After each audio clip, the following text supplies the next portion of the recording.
দুই অঙ্ক বিশিষ্ট এই সমস্যাগুলো বা গুণগুলো আমরা খুব কম সময়ের মধ্যে 2 সেকেন্ড সময়ের মধ্যে করতে পারবো। এই টেকনিকটি আজকের ক্লাসে আমরা শিখব। এখানে প্রথমেই ডান পাশে যে দুইটি অঙ্ক দেওয়া আছে 2 আর 3 আমরা গুণ করে দিলাম। 3 দুগুণ হচ্ছে 6 লিখলাম আমি এখানে। এরপরে যে কাজটি করব আমরা এখানে আড়াআড়ি গুণ করব, অর্থাৎ 3 এর সাথে 3 গুণ করব। এরপরে আমরা 2 এর সাথে 4 গুণ করব। তাহলে কত পাচ্ছি? 3 এর সাথে 3 গুণ করলে পাচ্ছি আমরা 9, আর 2 এর সাথে 4 গুণ করলে পাচ্ছি 8, অর্থাৎ 17। তাহলে এখানে 17 লিখব কত? আমরা এখন 17 লিখব 7। তাহলে আমাদের হাতের 1 থাকলো এখানে। এবার আমরা এই দুইটি অঙ্ক গুণ করে দিব। 3 4 12, 12 আর হাতের 1 আছে, তাহলে হাতের 1 নিলে আমরা পাবো এখানে 13। এভাবে আমরা খুব সহজে গুণ করতে পারবো। এবার আমি এই নিয়মে গুণটি করব বোঝানো ছাড়া। আপনি দেখুন খুব তাড়াতাড়ি এটি সম্পন্ন হবে।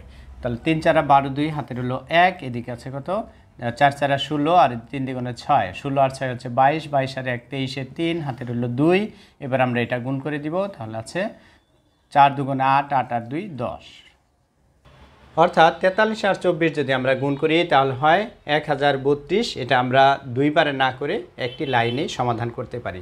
অনুরূপভাবে আমরা এই অঙ্কটি সমাধান করব। আমি বুঝিয়ে করছি যাতে বুঝতে সুবিধা হয়। তাহলে এখানে হচ্ছে 4 আর 5 গুণ করলে পাই আমরা 20, 20 এর লিখব কত? 0 লিখলাম আমি। তাহলে হাতে 2 থাকলো এখানে।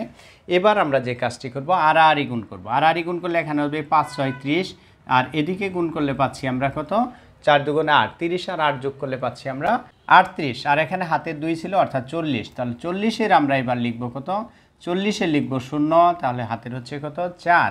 এবার আমরা এই দুটি পাশাপাশি গুণ করব। 6 দুগুণে 12, 12 আর 4 যোগ করলে পাচ্ছি আমরা 16, অর্থাৎ এখানে হচ্ছে 1664কে যদি 25 দ্বারা গুণ করি তাহলে উত্তর আসে 1600।